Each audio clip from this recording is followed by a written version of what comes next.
buldum. Aleyna Türkiye'de sahnede sürpriz. Bu ilginç. Bunu bugün istedi arkadaşlar. Dediler ki bakar mısınız? Ben de merak ettim.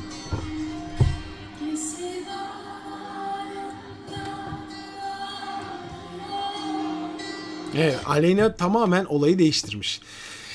Yani bu parçaları her okuduğunda çok da agresif okuduğunu görebilirsiniz. İşte ne bileyim daha öyle coşarak, kuvvetli okuduğunu görebilirsiniz ama herhalde Selda Bağcan'la bir şeyler yapmaya geldiğinde iş çok düzgün, temiz, hiç zorlamaksızın bir şey yapmaya karar vermiş bakın.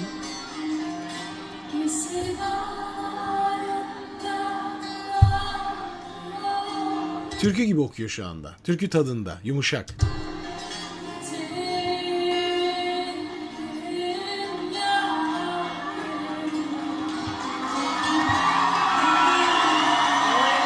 Selda Bağcan geliyor yıkarak ortalığı.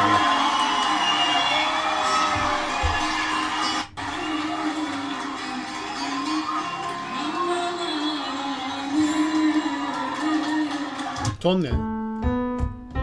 Do.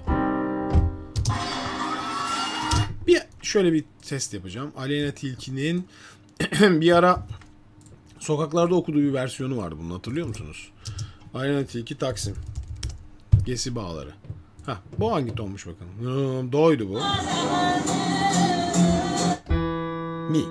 Şimdi Aleyna'ya göre aslında biraz pes bir tonda okuyor şu anda.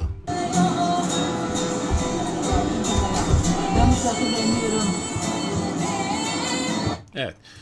Bu ton Aleyna'ya göre biraz pes şimdi. Do tercihi. Bu arada benim bu da gitti. Niye gitti onu anlamadık. Deneyeyim bir bakayım. Ya bakalım gelecek misin? Evet, şunu ben bir kapatıp tekrar açayım. Garip garip olaylar oluyor. Neyse. Ürpertici. Neyse, ikisinin ne tonda olduğunu bulduk. Devam edelim.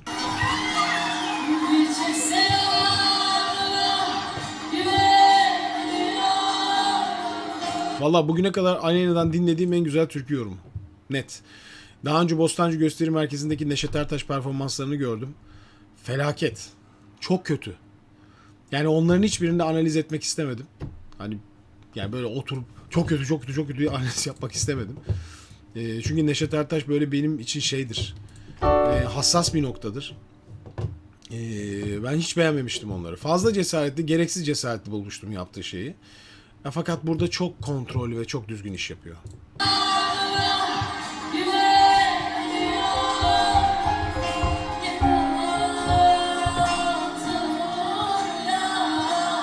Yine detoneleri var. Yine istediği gibi söyleyemiyor aslında. Aslında Aleyna Tilki'nin geliştiğini pek söyleyemeyiz bu kadar sene içinde. Çok ilginç. Yani sokak kaydında da detoneler var. Şu an Doğu'dan okuduğunda da detoneler var.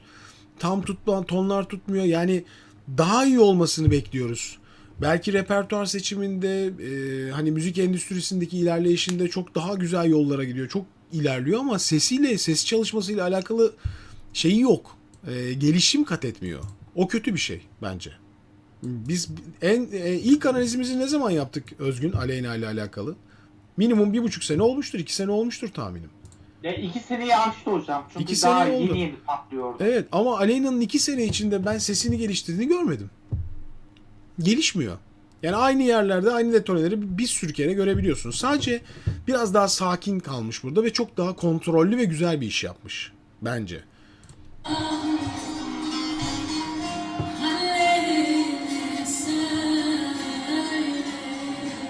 Ya burada da şu ortaya çıkıyor biraz. Şimdi hani hep senelerce diyoruz ya, işte alaylı şarkıcı ile konservatuarlı şarkıcı arasındaki fark ne? Şöyle bir fark oluşuyor. Şimdi hemen geçmeyin karşıma öyle. Konservatuarlar bak böyle olamaz falan filan. Bunu da konuşmuyorum. Şimdi iki tarafında kendine göre avantajları var. Şimdi Aleyna Tilki kendini sahnede geliştiriyor. İşte piyasada ilerleyerek geliştiriyor. Tamam. Endüstriyel bir sürü bilgisi var artık. Bir klip çekmenin nasıl olduğunu biliyor. Kıyafet seçmenin, sahneye nasıl çıkmanın, nasıl davranmanın. Bunlar zaten şarkıcılığın bir alanı. Öğrenilmesi gereken bir alan. Bir kendi bu alanda geliştiriyor. Ama konservatuvara giden çocuklar ne yapıyorlar? Bunlardan bir haberler. Hiç böyle eğitim almıyorlar çünkü konservatuvarda. Onların en büyük eksik yanı o. Ama sürekli seslere dikkat et. Bak o notalar doğru olacak. Uzatmalara dikkat et. Bu türkünün tavrı budur. Bu sanat müziğinin, bu operanın tavrı budur. Tavır, türkü.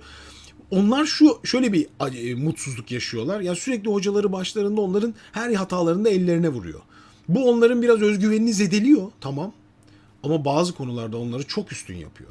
Yani kolay kolay onlardan çoğundan bariz gariz detoneler duyamazsınız. İyi eğitimli birçok şarkıcıdan bunları daha az duyarsınız. Her insan detone olur, ne olacak? Olur yani. Anlık bir psikolojidir, anlık bir ruh halidir. Ortamı beğenmez, ruhunu beğenmez, kendini beğenmez, ışığı beğenmez, sesi beğenmez. Her şey olur hayatta. Fakat oranlarımız azalır. Yani bence ben düşünüyorum da hani Lady Gaga'nın alaylı olduğunu düşünün. Hiç eğitim almamış. Ya şu anki Lady Gaga olabilir mi yani sadece kabiliyeti var diye? Olamaz. Çok basit. Biz bu ikisini birleştirmeden bu iş olmayacak. Ben hani fikir olarak sadece buradan da şunu diyebilirim. Neden hayatında koyu bir müzik eğitimi almıyor bu şarkıcılar? Neden yani? Her imkanları olduğunu düşünüyorum. Neden müzik şirketleri bunlara ön ayak olmuyor? Neden daha fazlasını vermek için desteklemiyorlar veya destekliyorlar biz mi bilmiyoruz? Peki devam edelim.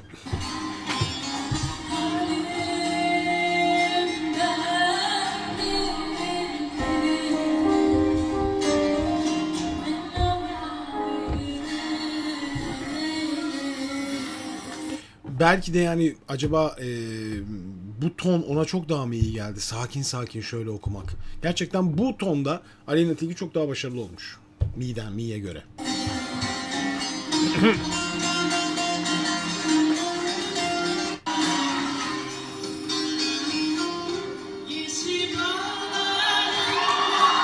Aslında şey de pes ya. İlginç bir ton yani. Bu do tonunun nasıl seçildiğini hiç anlamadım ben. Selda Bağcan'a da pes gelmiş bu ton. O da tizleşerek girmek istiyor.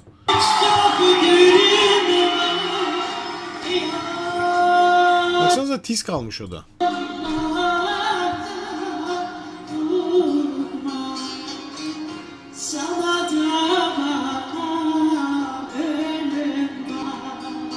Ses kuvveti çok güçlü tabii ki.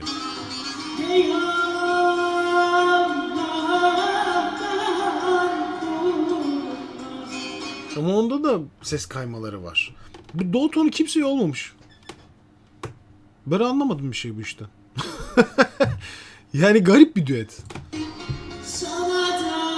Sanırım ön çalışması çok zayıf. Yani ciddi çalışılmamış. Hani öncesinde böyle tonlar falan. Bu sürpriz. Selda Bağcan sürpriziyle karşılaştı. Tabii bir sürpriz var burada, öyle mi? Ben bu hikayeyi tam bilmediğim için yanlış bir şeyler diyebilirim. Özür dilerim. Yanlış bildiğim şeyler. Hani yanlış söylediğim şeyler varsa. Bugün gönderdiler bunu ama işte mesela sürpriz herhalde çalışılmamıştan kastım bu. Kimse bilmiyordu onun ne olduğunu.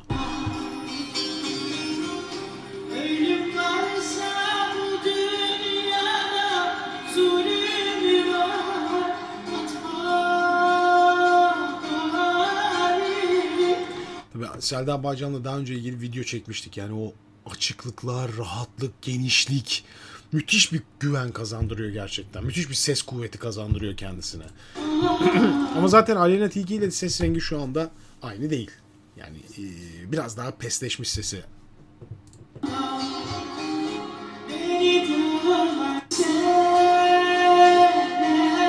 Şimdi tam tona uyum sağladı. Başta biraz karıştı ortalık. Geçiyorum.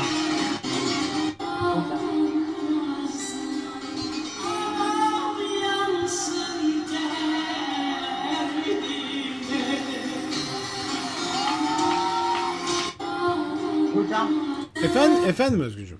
bu arada haberlere baktım da konuyla alakalı. Aleyna Tilki'nin haberi yokmuş.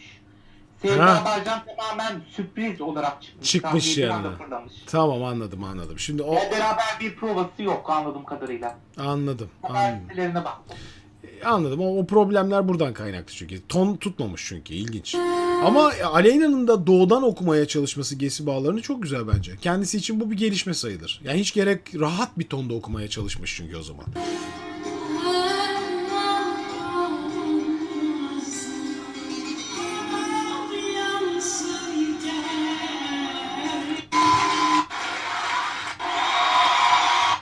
Ne oluyor acaba bakalım?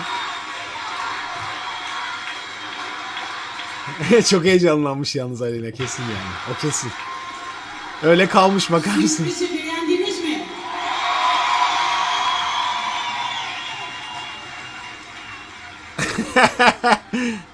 Aleyna beni çok seviyor. Ben de onu çok seviyorum. İlk defa nasıl konuştuk, nasıl tanıştık anlatayım size. Hayda. Dedi ki,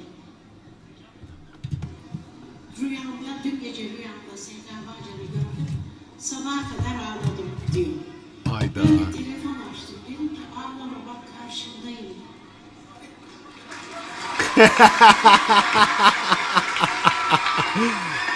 O günden sonraki ilk buluşmamız bugün. İlk defa bugün rastlaştık.